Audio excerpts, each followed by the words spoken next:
Welcome to the Wheats on Your Mind podcast. My name is Aaron Harries. Wheats on Your Mind is brought to you by the Kansas Wheat Commission and Kansas Association of Wheat Growers. On this episode of the podcast, our guest is Brian Walker.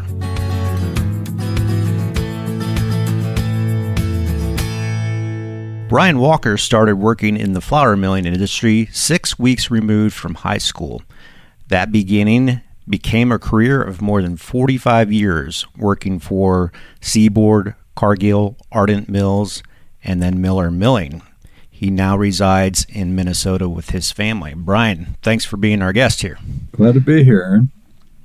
Got Justin Gilpin, our CEO, which you know Justin very well, in our co-pilot seat here, and this is going to be fun. You've seen a lot happen in your years with the flour milling industry, and a lot has changed and a lot hasn't.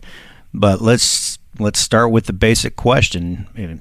Test your memory way back then. So you were graduating from high school. Why flour milling? What was the opportunity that came your way?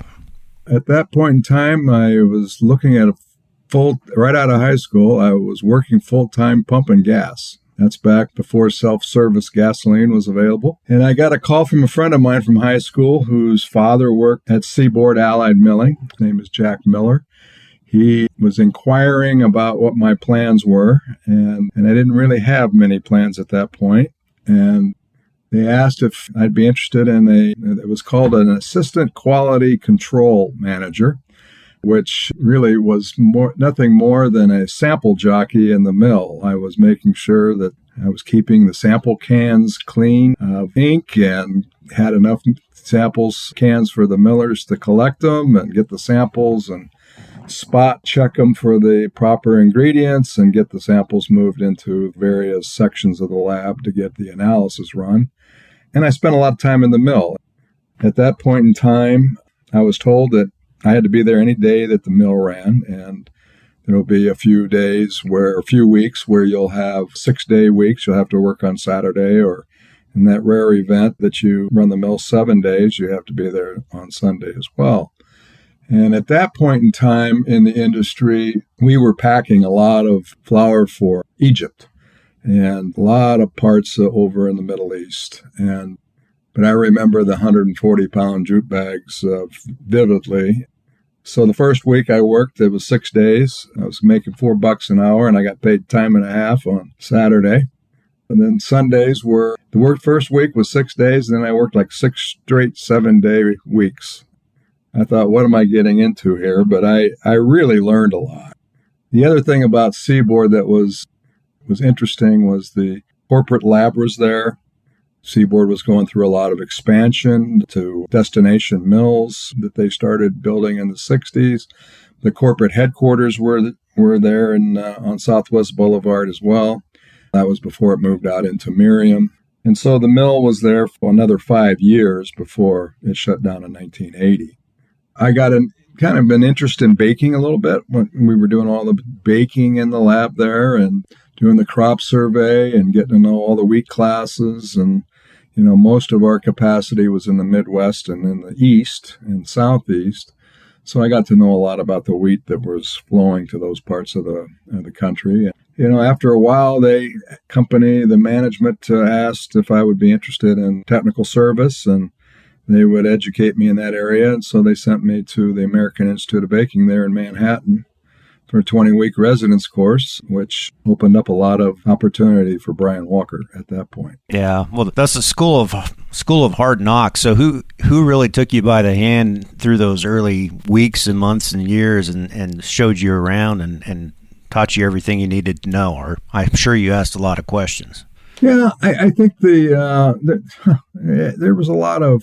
So the people in the mill, let's start with them. A lot of those, it was a unionized mill, and I had responsibilities in there. And a lot of those guys that were in there, late 40s, early 50s, had the seniority. They were World War II veterans, and some of them, we didn't know what PTSD was back then, but some of those employees, you had to keep an eye on them. There were some troubled people there, but there were also some great people in there, took me under their wing, showed me through the mill, showed me how things worked.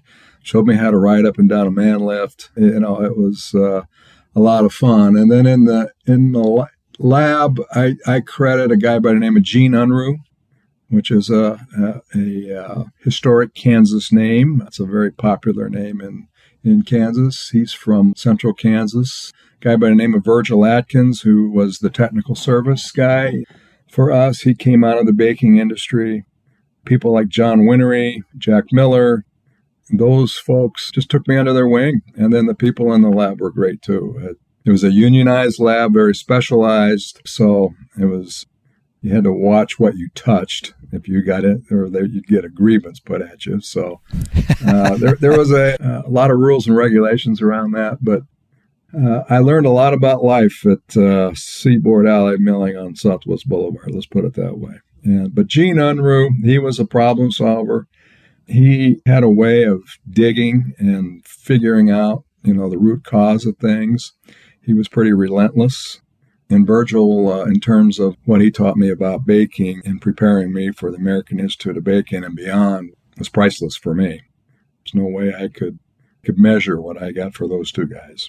There's a whole lot of people. It's great hearing you talk about that and those experiences with those mentors, Brian, because I enjoyed hearing you answer that, because I think if Aaron and I were sitting here and he asked me, like, who were some of my mentors in this business, I think your name would be coming up. So I appreciate the hard knocks that you taught me early in my career and still do. Appreciate all that you've been able to pass on to others in the industry, what's been passed on to you. I think that sums up a lot about the wheat industry. But through your career, you've seen so much, as far as not just when you've had the opportunity to move with different companies, but just the changes in the milling industry with consolidation, and through your path of going with Cargill, then Horizon Milling, then Ardent and Miller. What's your perspective on the decades of change that we've seen in the milling industry and the consolidation, and maybe some of the drivers of that with the peaks and valleys of the industry over the decades? Well, I think Cargill acquiring Seaboard was the start of major industry consolidation. That happened on February 1st, 1982 is when I became a Cargill employee. It was probably, Seaboard was the number 2 size in terms of capacity, the number 2 mill in the United States at that point. People don't know that. And the number 1 milling company at that point was Pillsbury. And then a lot of those names that don't exist anymore. Cargill acquires Seaboard in February of 82. And I think, the 80s you had PV and Dixie Portland, Pillsbury, ConAgra, ADM. Cargill just, made an acquisition and became number 1 for 6 weeks or 6 months or a year. The Multifoods sold was probably the last big one, late 80s, went to ConAgra. So then the same kind of thing started to happen in the 90s in Canada. There was a lot of milling companies in Canada at that point. And then you had the free trade agreement, and that influenced the consolidation as well. You still had a lot of the smaller family-owned mills that were in the soft wheat territories. You had a few in Kansas that still stayed around as long as they could. But the main thrust of consolidation in the 80s really became you weren't really worried so much about the grain trading side of things, as what I remember from my perspective at that point. But then as these larger grain trading companies acquired mills, it shifted the way companies thought. So an example of that would be we used to get together, Wheat Quality Council would have the Kansas recap in Kansas City. All the millers would come, openly talk about the crop, talk about the quality, where the issues were, where the opportunities were, so people would know how to take care of their customers. And that was a pretty transparent, open forum that everybody contributed in. By the time 85, 86 rolled around, some of those meetings, you said what? At this meeting, you told them what? So it became clear that, there was a lot more, before intellectual property was in vogue, that was the work that you did on the crop, you kept to yourself, and you used that as a competitive edge, for your company. And so it was kind of sad that it happened that way, but, the business changed at that point. That was a very significant change in the milling industry. And then the same thing started to happen in the baking industry in the 90s. What did the consumer audience look like in the 80s, Brian? I mean, what was the difference in, the products, the blends, how much flour consumption was? What was the milling industry's perspective on the U.S. customer at that point in time? Again, well, in the 80s, it was just a matter of where you got your flour from a different supplier. The baking industry at that time still had a lot of bakeries. These are all old, a lot of employees, old dough processes, continuous mix, sponge and dough. Not uncommon for bakery in Wichita, wholesale bakery in Wichita, Kansas, supplying. You'd have a Sara Lee bakery supplying Wichita and surrounding areas. You had a Campbell Taggart Bakery in Kansas City taking care. You had wholesale bakeries taking care of their local communities, Interstate Brands, Continental Baking Company, which was Wonder Bread. And then you had all of these brands on the grocery shelf, and there was, bread was very competitive. And I remember, back in those days, you'd read where different states might have price fixing scandals going on because, people trying to scratch out, some profitability, because there was a lot of bakeries. Baird's in Texas, which became the first acquisition of Bimbo in the U.S. And then that began to expand. But at that point in time, bread lasted on the shelf probably 3 to 5 days, depending on, what you were making. You wanted to have it consumed by, the 7th and 8th day, and people were consuming more bread back in those days. So there was a lot of competition. There was a lot of brands. So the consumer I don't think they saw much change through the 80s and, even into the 90s. And then I think some of the things that occurred in the 90s with the eating right pyramid was brought out in 95, folic acid incorporation into flour to fight neurotube defects really was a big boost to the milling and baking industry, and the wheat industry for that matter, in order to be able to carry the message that complex carbohydrates were good for you that were found in wheat. I don't know where that message went, but back then that was the message. We were expanding. The mills were expanding. I remember we boosted capacity at several locations. We added capacity. The consumer still saw the same brands. That consolidation was starting to happen, but they were buying the brands as well as the bakeries, and they kept those regional brands in play and successfully.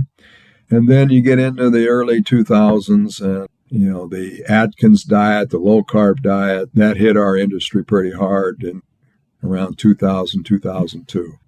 I think the consumer started to really change their thinking about baking goods at that point in time. That was probably the biggest change, from when I started.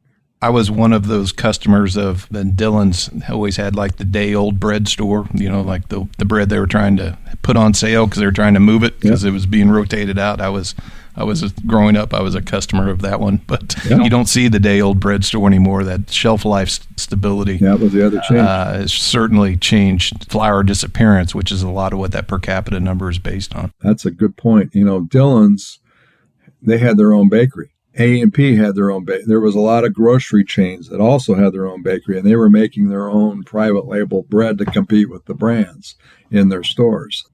And though you don't see, there's a few of them out there left, but not many. So to your point, you get into the 2000s, and then this new enzyme comes out called the extended shelf life enzyme that would revolutionize the ability for a loaf of bread to stay on the shelf almost twice as long as it currently was. And then you started to see, along with consolidation, you started to see some of these local bakeries shut down. You would see new bakeries being built, more automation. You would see further distances where bread would be transloaded on trailers and shipped, to different locations for distribution. You hardly see route trucks anymore, So that the extended shelf life really changed the scope. And I think the idea, the two ideas for the consumer, back to Aaron's question about the consumer started to see softer bread for longer. But they started to also determine that there was a change in the flavor of the bread, because they were able to determine that you could keep a loaf of bread softer longer, but they needed more mold inhibitor to keep the mold from forming quicker. And so people started to see a change with that. And I have to believe that had an impact on consumption. But the consumer was eating with Atkins and some of these other carbs. They were eating less bread. A loaf of bread was being asked to, people were throwing their bread away, half a loaf, third of a loaf, whatever. So it was a good thing for the consumer to be able to have a loaf of bread last longer than it had previously. So there was some operational benefits for the bakeries in terms of transportation and going farther. There was also able to keep the stale returns. Back to your thing about the day-old store. The stale returns, the idea was you would be able to eliminate stale returns. And I think at the time it was 6 to 8% of the bread that was delivered to the store would come back in stale returns. And it was very effective there for a number of years. I asked somebody, 4 or 5 years ago, 3 or 4 years ago, whatever it was, worked at a baking company, said, "What's your stale returns now 20 years later?" Well, it's about 6 to 8%. So it's on the bread longer, on the shelf longer, but so that everything kind of reverts back to out. But I think that they've been able to do things for employees, saving overtime, having to work longer hours, freezing, things of those technologies, to keep bread, softer, fresher, longer. We better tell the audience, since I'm not familiar with the stale returns concept. What was that? Well, the stale returns was it. So, a loaf of bread, you would go and you would get it, the local bakeries, they would get the bread to the stores by the next day. So if you made bread on Sunday, it would be in the stores on Monday or Tuesday. It would be there for 3 or 4 days, depending on the product. And on that day, the route driver would come in and deliver bread to the store, and then they would pick up the bread that would be, quote unquote, out of code, for their freshness profile. And then they would take some of that back and they would go to the day-old bread store, the thrift store. And everybody had thrift stores. You would keep those on the market shelf and you'd sell them for, half the price or whatever it was. A lot of people, on the low end of the income spectrum, that was a benefit to them, that they could have bread, cheap. So the need for those types of stores are not there anymore. There's a few out there, but most of them have shut down. Was a lot of that bread then just on consignment on the grocery store shelf? I mean, it was either sold or taken back by the bread company? Yeah, they would manage the shelves. They had their allotted shelf space for their products. I'm not an expert on that end of it, but, that was a whole merchandising play that kept food on the shelf and kept it, economical and fresh. Well, to bring it back to where we know you are an expert on it, and that consolidation of the baking industry really drove efficiencies and just the mechanized baking and just the volume and the size of those bakeries where they're doing 45,000 loaves an hour or whatever it is, did have an impact on farmers and wheat quality and wheat varieties and how that performance and that need from the protein functionality of those varieties to perform in those higher stress, higher paced environments. Can you talk a little bit about how that transformation happened on the baking side and how that relates back to farmers specifically and varieties that we're growing? Great question. So there's a couple of ways to look at this thing. The wheat varieties themselves, through all of the work that we did with the Wheat Quality Council, there were a number of issues with farming practices that emerged with disease, things like that. That created some milling challenges. And I'm going back to 90s, early 2000s, and there was some mysteries that were shown up. Fusarium head blight in spring wheat, scab, also known as scab, vomitoxin, things of that nature that became food safety issues. The as you mentioned, the bakers, Bimbo and Flowers, and back in the day, Interstate Brands, they were building bakeries, shutting down local bakeries, and high speed, where they were making 80 to 100 loaves per minute, jumped it up to 200 plus.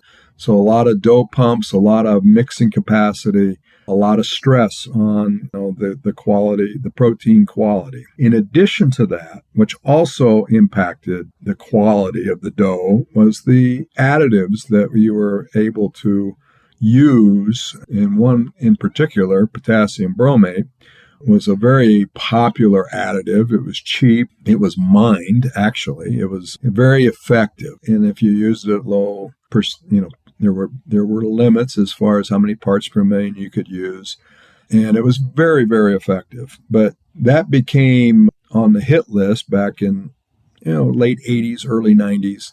And so people were looking for alternatives, bromate replacers. So that put a big change in people's perspective, because when bakers were breeding new varieties, one of the key quality issues was how it responded to potassium bromate. If it didn't respond well, it was thrown out in some programs. And, you guys know how long it takes to create a new variety and get it out there. So they had, to change the way they looked at that. And some of these replacement ingredients, ascorbic acid, ADA, and enzymes and combinations early on, they worked, but they did not make the quality of bread that people were used to, and at least from my perspective. And then there were more additives like some of these dough strengtheners, these emulsifiers. They were also becoming questionable as to its usage, and that's kind of been a big issue over the last 10 or so years. But back then, I would say that we were struggling with strength, not only from some of what we were dealing with the varieties, but we also, we're seeing a lot of changes in what the tools the bakers had to use to maintain the quality of their product. So then it leads to, I wrote down, I was thinking about the 90s, and I skipped the 80s in terms of music. I went from the 70s to the 90s. But that's in the 90s, your loss, man. In the 90s, Carl, the variety Carl in Kansas, was really a game changer for the industry. The properties that it had, it helped kind of neutralize what we were losing with the tools in the bakery, like bromate. And then we were seeing changes in spring wheat at that point in time. The spring wheat was not, there were some varieties up there that didn't have the strength that we were used to. So we were using Kansas wheat to help spring wheat along back in those days. It was quite a phenomenon. Nobody had ever done that before.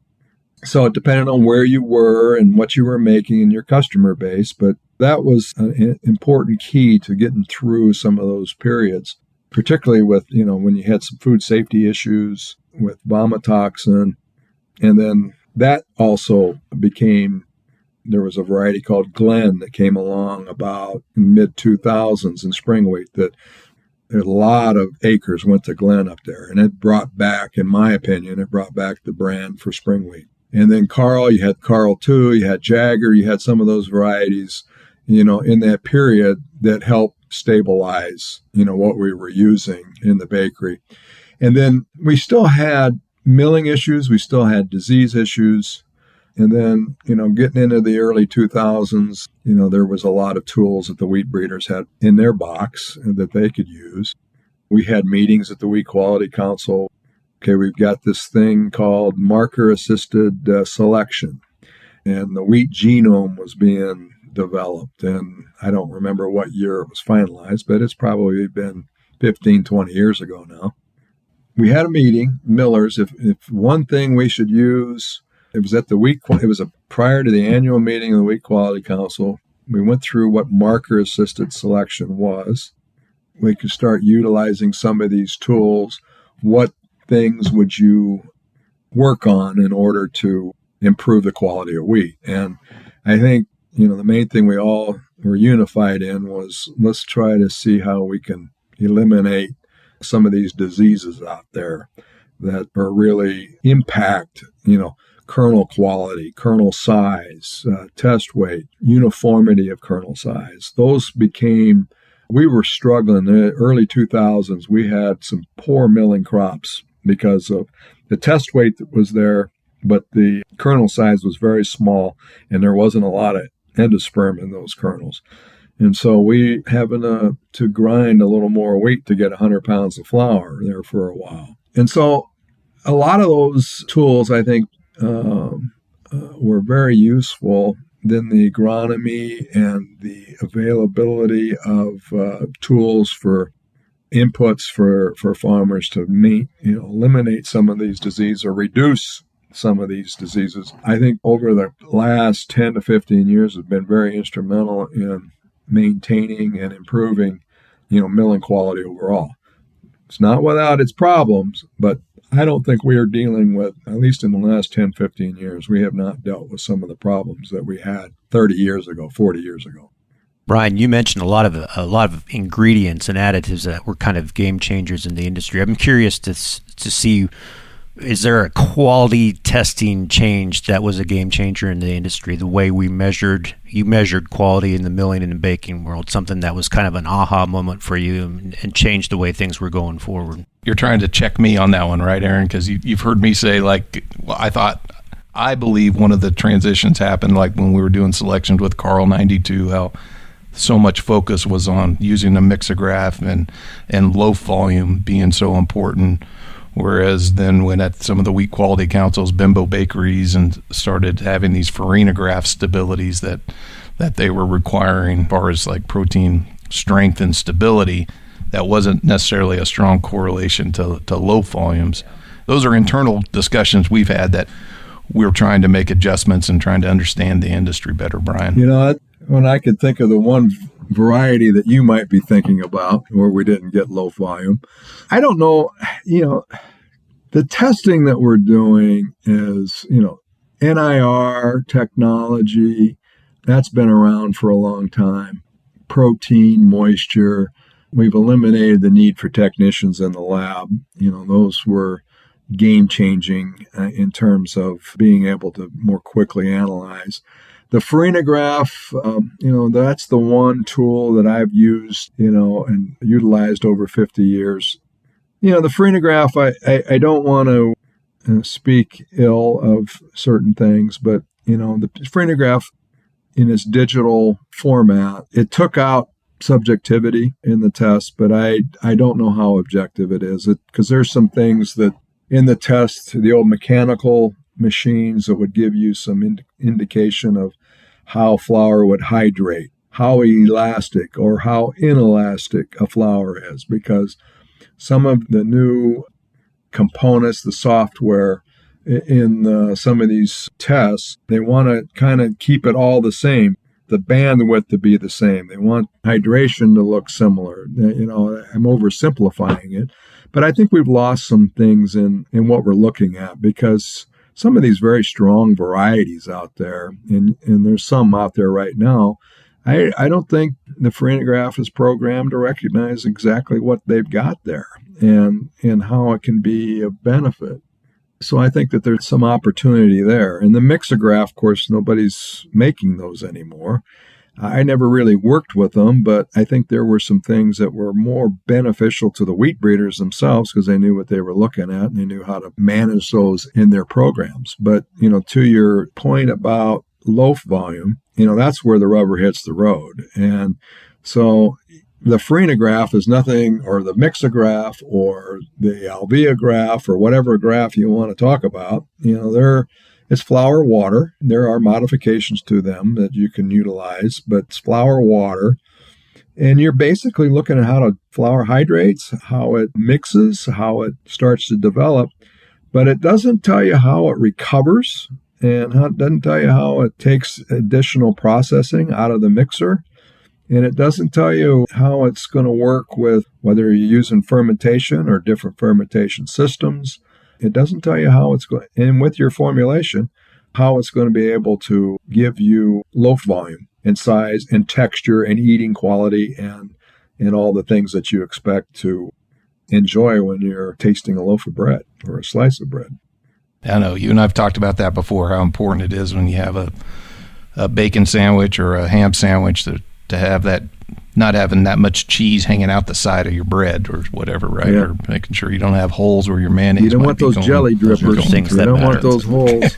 They used to call them jelly dippers back in the day. Hey, Brian, like this has been great being able to talk about your perspective and your experience with the history of the industry. And, it'd be remiss if we didn't give you a chance to talk a little bit about your role that you're actively doing now and giving back to the industry, and your leadership position on the board of the National Wheat Foundation, and your role that you do in interacting with the Wheat Quality Council still, but then also your participation in communicating to overseas customers as a consultant for U.S. Wheat Associates. So if you could spend a couple minutes talking about your role that you're still participating in and representing farmers and giving back to the industry. Well, thank you for that question. The Wheat Quality Council, and what I sent to you is, to me, it was probably one of the primary, to me, it's the best kept secret of a meeting in the industry. Where do you get everybody all disciplines of the industry together? And not only at the annual meeting, but the crop tours. You guys do an amazing job in Kansas managing that. And the people that we get, going through and looking at winter wheat. And then, of course, the work that we do in North Dakota with the spring wheat tour. Those are, that's where our food comes from. And people don't understand that. And how many people came to you, first timers, and come to me and have just gone through and with amazement of what they've seen out there. And, they thought that wheat was wheat. So clearly, as we know, it's unique. And then the annual meeting and the work that the breeders do, I don't know how they do it. They're I don't have that much patience for sure. What they do over the cycle of their career, interacting with people in the industry to know, because they're looking down the road. They're looking at the future. And a lot of things we're doing is we're looking at the present or what we've just come out of. And it's putting all those folks together and having those conversations that are very cool to give you perspective as to, what you should be working on or what you shouldn't be working on. So 4 years ago, I was asked to run for a board seat on the National Wheat Foundation. A guy by the name of Randy Martin, he was going off the board. He asked me if I'd be interested, and I ran, and I got beat the first year, and I'm going, what's this all about? So, you don't have anything to worry about. So then they asked me to run again. And I said, okay, I'll give it a shot. And it's been really good. The big reason I wanted to get in it was when I was finishing up at Miller Milling, when we were supporting the wheat yield contest and being able to incorporate quality components to how do we manage 150 bushel wheat and how do we know whether it's going to be quality or not. It was a slow start out of the gate. We were getting, we had to educate each other what quality was to each other. That was probably where it started. And, to my surprise, we really didn't know as much as we thought we knew. So there was a process there, but getting the samples, getting the wheat, the varieties come in blind. We don't know what they are. And getting some bake tests, milling and baking tests, real milling and baking tests performed on them instead of just an NIR protein and moisture and a test weight. we've come a long way with that. It's expensive, and our sponsors have been great in order for us to be able to get it done. But a simple thing for me was just to learn, can we do this? Can we have varieties that perform the way we need them to perform in the bakeries? Is there potential for farmers to produce 3-4 times the average yield that we're used to? So we're just getting this started. We've had a couple of, we've had some fits and starts, but last year we had some good results. And for me, the foundation, I agreed to do that in order to be able to understand and kind of coordinate and be able to work with people in our panels, that are expert panels, to go through the results and see if are we separating, is there a good and a bad? Is there something there that we can do to help people understand what quality is to everybody? So, as I mentioned, we had, quick story. Marla Barnett, she wins the Miller's Award for her variety 2 years ago in terms of quality from the annual meeting. It's planted in a couple of locations in Oklahoma and Kansas. Can't remember. I know Oklahoma was one of them. Might have been both. They come through blind. We get the samples. We run them. We come up with sample D, or whatever it was under code was first and second. And it turns out to be the varieties that won the award the year before. And not that the rest of them were poor. There were a few that were not really something we could utilize. Some of them were fair. But you had people from different disciplines zeroed in on this one, whatever quality trait was of interest to them. So it gives us some hope that we can do these things, and it was all done blindly. And let's understand, and we can grow wheat and have it meet our international export customers and take care of ourselves. So that's been good. I told them I agreed to run for another term. I don't know if they'll elect me or not. Hopefully I'll get through that. So that and the Wheat Quality Council, and then going in for U.S. Wheat and doing some of these trips and talking to flour millers in different parts of the world has been a great experience. It's interesting. We might speak different languages, but millers all have the same problems. It's been very, very good to me. I know that. And I can tell there's some very bright people milling flour in Dominican Republic or Korea. It's been a lot of fun. Well, Brian, I think that's a great place to stop there. Thanks for sharing so much of your experience. This is a great way to preserve that and pass this along to the next generation. Any advice you want to give to people listening who maybe want to pursue a career in the milling industry? Well, I think the two things are you got to be willing to work, and you need to work hard.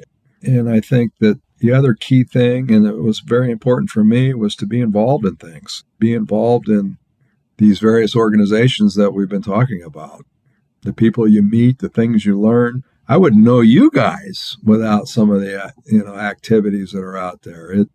You talk about me being a mentor to you. You guys have taught me a lot, especially as how to lose in guessing the wheat crop on a tour.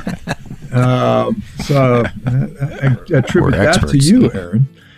But one of these days I'll get there. No, I think being involved is important because we're talking about food. We're talking about people. It's a people business.